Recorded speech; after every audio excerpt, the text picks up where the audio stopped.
s'intéresse à la solidarité. Nous sommes en octobre, mois consacré au Mali à cette valeur et pratique partagée dans nos sociétés depuis la nuit des temps. Mais aujourd'hui, quelles sont réellement les formes de solidarité que nous ont léguées nos ancêtres? Quels sont les faits et gestes de solidarité indispensables? Et réponse également à cette question, est-il nécessaire d'être solidaire? Garibou Pérou, Oumar Traoré et Néné Satourou Diabaté nous aident à mieux comprendre tout cela. On regarde ensemble. La solidarité est cette amitié que l'on témoigne à tous sans distinction. Elle correspond au lien invisible qui relie les hommes. Être solidaire, c'est un peu le contraire d'être individualiste. La notion de solidarité traduit la notion de l'aide. Encore plus, la notion de l'entraide. Ce qui signifie que la solidarité consiste, n'est-ce pas, à apporter son aide à quelqu'un. Cette aide-là, on peut l'apporter sans s'attendre à rien en retour. La solidarité est un devoir moral pour tout être humain.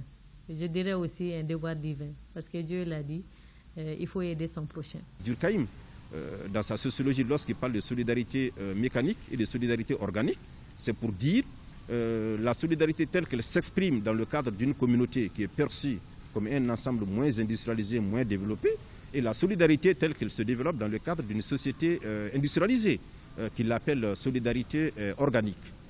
Par solidarité organique, ça désigne, si vous voulez, l'ensemble des activités complémentaires que les gens mènent dans la société.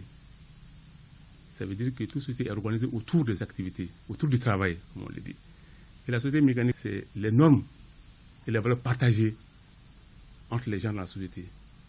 Vous ne pouvez pas être dans une société et ne pas respecter les normes et partager les valeurs de la société. Mécanique ou organique, chacun peut être solidaire à sa façon. Donner à manger et à boire à ceux qui ont faim et soif, vêtir les dénudés, recevoir les déplacés et réfugiés, aider une personne en situation de handicap, défendre un camarade victime d'une injustice, sont des faits communautaires qui expriment la solidarité. La solidarité de première nécessité, c'est donner des vivres à des personnes qui ont faim. C'est donner des mototricycles à des personnes qui sont en situation de handicap. C'est donner du matériel de maraîchage à des personnes, à des femmes surtout, pour qu'elles puissent faire une activité génératrice de revenus. Une relation interhumaine débarrassée de toute notion de solidarité, débarrassée de toute vertu, n'en est plus une. La solidarité est un critère d'humanité. Autrement dit, être humain, c'est vraiment appréhender la nécessité de la solidarité et aussi, n'est-ce pas, du fait solidaire. La solidarité, c'est aider les gens à se développer, c'est aider le groupement à se développer.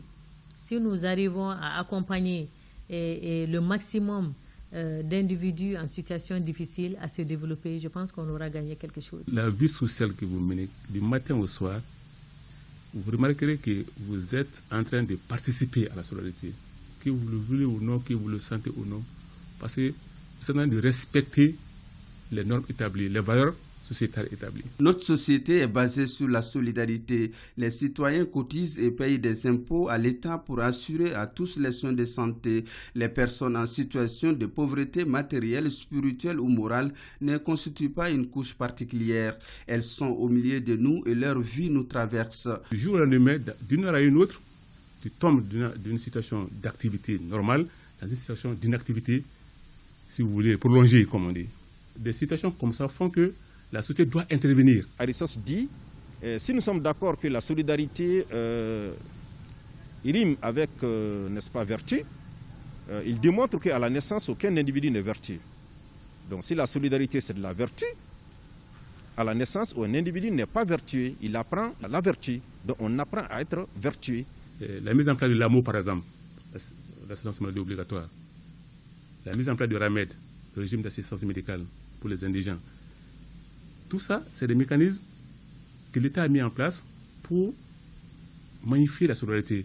Et au-delà de l'amour de RAMED, il y a aussi, à un moment donné, l'État a initié, à travers le développement social, le stage emploi jeune, qui permettait aux jeunes qui n'avaient pas d'emploi, qui n'avaient pas les moyens d'accéder à l'emploi, de faire un stage de préqualification pour accéder à un emploi qualifié par la suite.